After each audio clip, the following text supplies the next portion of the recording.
कि दधीचि ऋषि की हड्डियों से धनुष बनाया गया। फिर देवासुर संग्राम में जो कथा आई है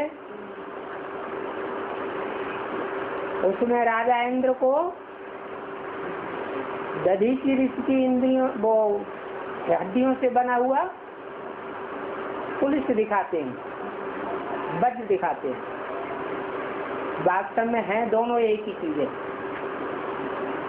अलग अलग नहीं है। ये भी एक हथियार है। पुरुषार्थ सारा शरीर से ही किया जाता है। जैसे बाबा कहते हैं हड्डी हड्डी पुरुषार्थ कर रहे हैं। ब्रह्मा बाबा ने अपनी हड्डियां स्वाहा कर दी,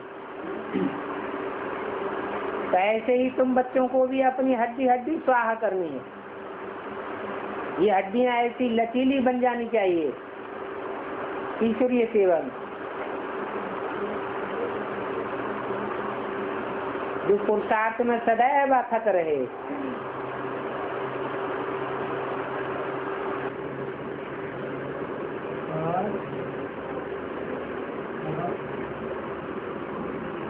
जो अंबाजी है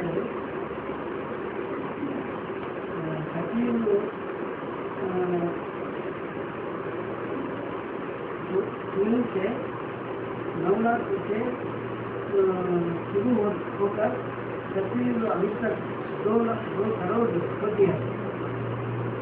फिर 2 करोड़ से शुरू होकर 43 अभी तक 10 करोड़ होती है। फिर 10 करोड़ से शुरू होकर 12 अंत तक कितना आबादी होगी।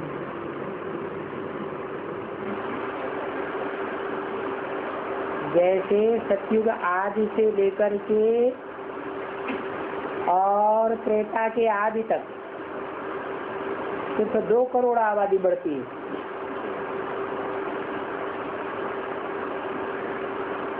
क्योंकि देव आत्माएं जो है वो सतो प्रधानता की स्टेज में रहती है,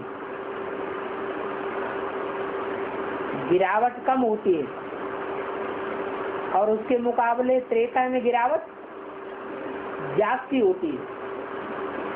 तो जहाँ जास्ती गिरावट होगी वहाँ जनसंख्या ज्यादा बढ़ेगी, या कम गिरावट होगी वहाँ जनसंख्या ज्यादा बढ़ेगी। है सतयुग में गिरावट कम होती है, इसलिए 2 ही कलाएं कम होती हैं, और जनसंख्या भी सिर्फ 2 करोड़ हो पाती है। और त्रेता में गिरावट 6 कला बढ़ जाती है। इसलिए वो 1250 वर्ष के अंदर ही जनसंख्या बढ़कर के कितनी हो जाती है? 10 करोड़। तो सतयुग में आबादी ज्यादा बढ़ी या त्रेता में ज्यादा बढ़ी है? क्यों? सतयुग में तो 9 लाख से बढ़कर के 2 करोड़ हो गए। कितने गुने हो गए?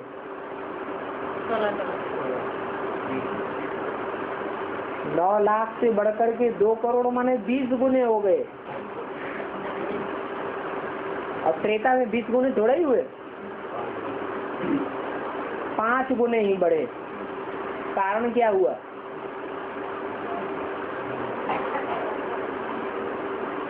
कारण ये हुआ कि सतयुग में राजाओं की संख्या ज्यादा होती है या प्रजावर्ग की संख्या ज्यादा होती है?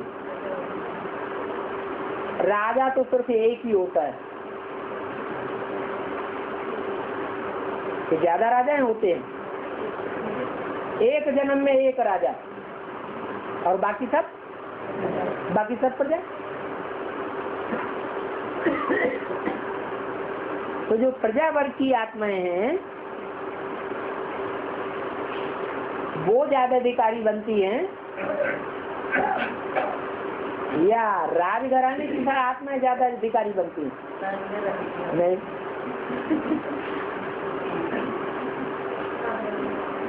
उनके संस्कार सुधरे हुए हैं संगम युग में। जो प्रजा वर्ग में जाने वाली आत्माएं हैं, उन्होंने ज्ञान को गहराई से उठाया ही नहीं है। वो संगम युग में ही भिखारी के भिखारी बने रहे। इसलिए वहाँ सतयुग में भी जो ज्ञानेंद्रियां हैं उनका सुख जास्ती भोगते हैं, इसलिए जनसंख्या ज्यादा होती है। और त्रेता में प्रिंसेस की संख्या बहुत बढ़ जाती है। 16,000 हो जाते हैं प्रिंसेस जाकर के त्रेता के अंत तक। राजघराने ढेर के ढेर हो जाते हैं। पढ़ाई पढ़ने वाले, उन्होंने कहाँ पढ़ाई पढ़ी है? संगम में वो पढ़ाई पढ़ी, तो इसलिए पतन वहां कम होता है त्रेता में। ऐसे ही जो द्वापर होता है, विकारी दुनिया शुरू होती है। तो पहले विकार भी सतो प्रधान स्टेज में होंगे या तमो प्रधान स्टेज में होंगे? सतो प्रधान स्टेज में होते हैं। इसलिए जनसंख्या दुनिया की कम बढ़ती है। और कलयुग में आकर के तमो प्रधान विकार बन जाते हैं। विचार संसार में बहुत फैल जाता है। इसलिए दिन दूनी रात चौगुनी आबादी बढ़ती जाती है।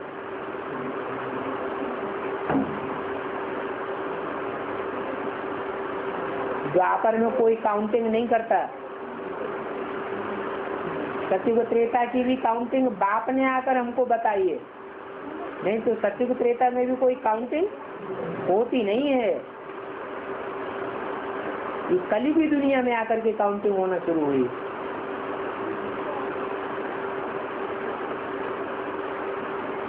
और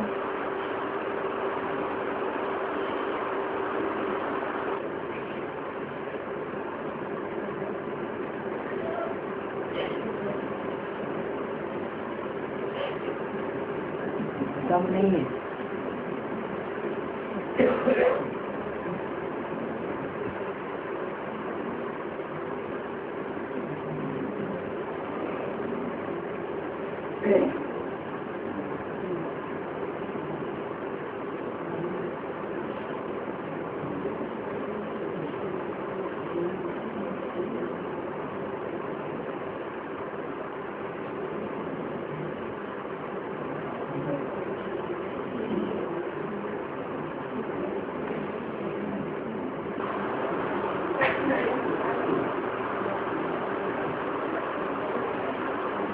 कोर्ट में गीता पर हाथ रख करके कसम खाते हैं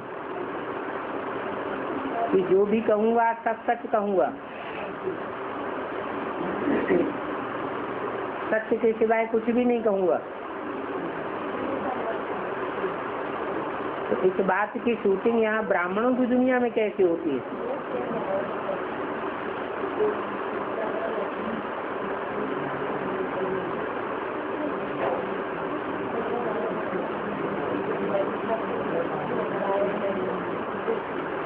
ब्राह्मणों की दुनिया में गीता कौन सी है?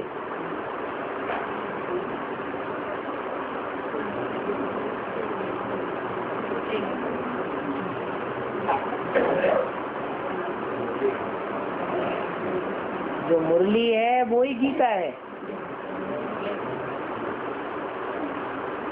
जैसे भक्ति मार्ग में गीता का रट्टा लगाते रहते हैं,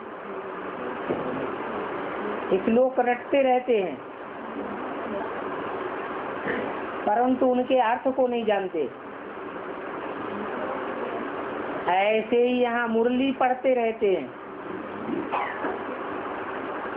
परंतु मुरली के जो महावाक्य हैं उनके अर्थों के संबंध में कोई को पता नहीं है। जब तक कि बाप खुद टीचर के रूप में आकर न बतावे, सब झूठ ही झूठ चलता रहता है।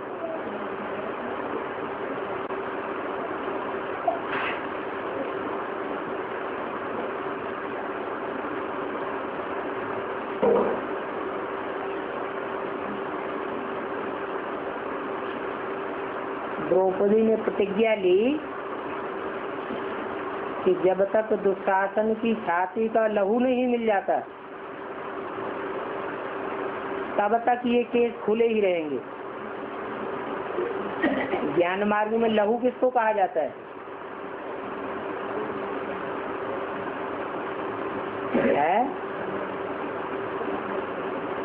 भक्ति मार्ग का लहू तो स्थूल खून होता है और ज्ञान मार्ग का लहू है जो संकल्प चलते हैं, वही लहू है, संकल्पों का खून।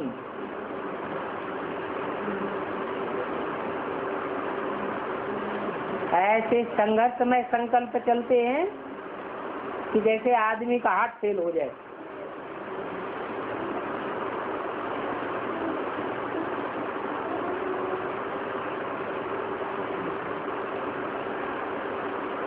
वो तो केस स्थूल केस दिखाए हैं द्रौपदी को, जैसे शंकर को जटाएं दिखाते हैं, लेकिन वास्तव में कौन सी जटाओं की बात है? ज्ञान की जटाएं हैं।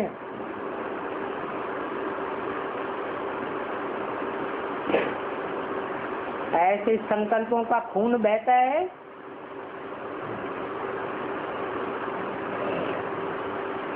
कि त्राह त्राह होने लगती है।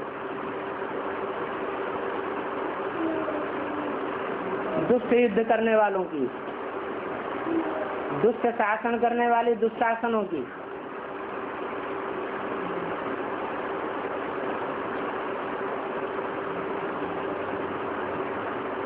और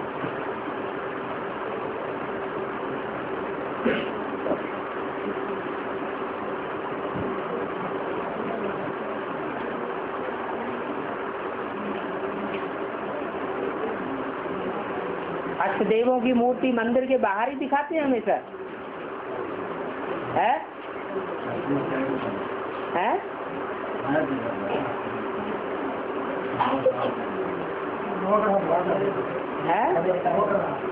बाउंड्री के अंदर ही दिखाते हैं, अंदर में दिखाते बाहर में दिखाते हैं। तो टेबल के टेबल होते हैं बाहर में। हाँ, जैसे सूर्य मंदिर है या जगन्नाथ मंदिर है, तो जो गंदे चित्र दिखाए गए हैं वो बाहर दिखाए गए हैं। जब संपन्न बन जाती हैं तो वो मूर्तियां अंदर दिखाई गई है।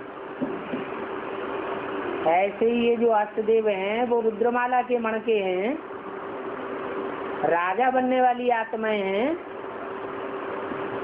या देवताएं हैं?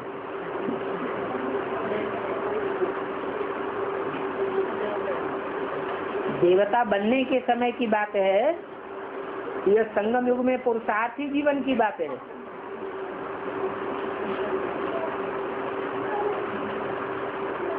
पुरुषार्थी जीवन की बात है। मंदिर कहा जाता है, वास्तव में सतयुग में जो देवताएं होते हैं वो मंदिर में होते हैं, या जब नई दुनिया की स्थापना हो जाएगी तब कहेंगे मंदिर। अभी जो पुरुषार्थी हैं वो मंदिर में रह करके पुरुषार्थ कर रहे हैं या मंदिर के बाहर हैं? अभी मंदिर के बाहर रह करके पुरुषार्थ हो रहा है। इसलिए पुरुषार्थी जीवन की यादगार दिखाते हैं अष्टदेवों की। देवताएं अभी बने नहीं हैं।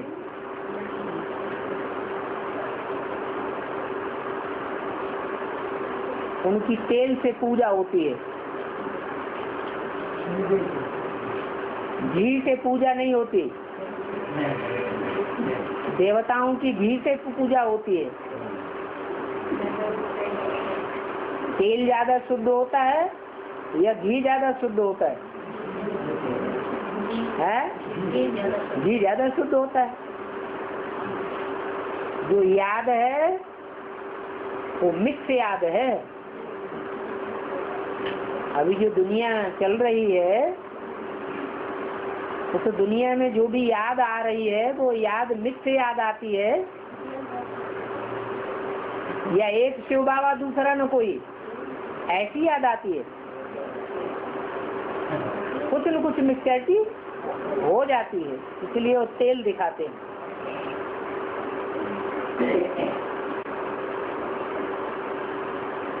प्रश्न क्या है? महाभारत में कृष्ण के 6 भाइयों को मरते हुए दिखाया गया है।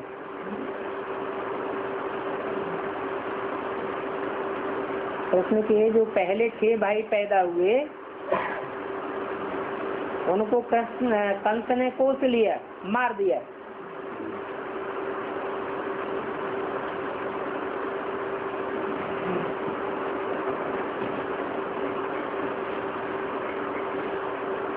तो 7 भाई थे या 6 भाई थे?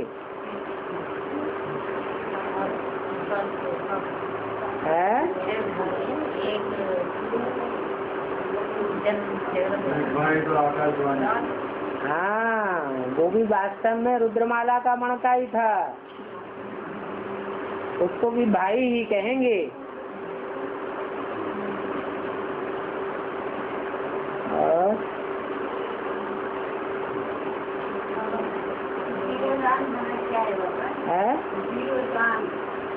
जीयदान, जीयदान माने कोई जैसे ज्ञान में चलते हैं और ज्ञान में चलते चलते अनिश्चय बुद्धि हो जाते हैं।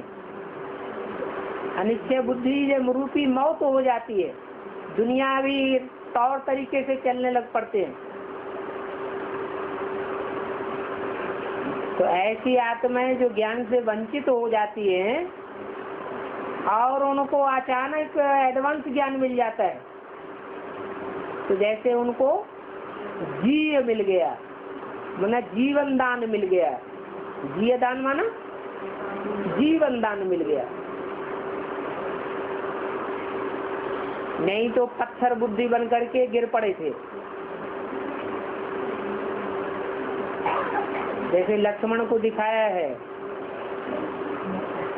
क्या दिखाते हैं? नहीं, लक्ष्मण को संजीवनी बूटी सुंघाई तो जागृत हो गया। तो ये संजीवनी बूटी कोई दूसरी नहीं है, जीवन दान मिल गया।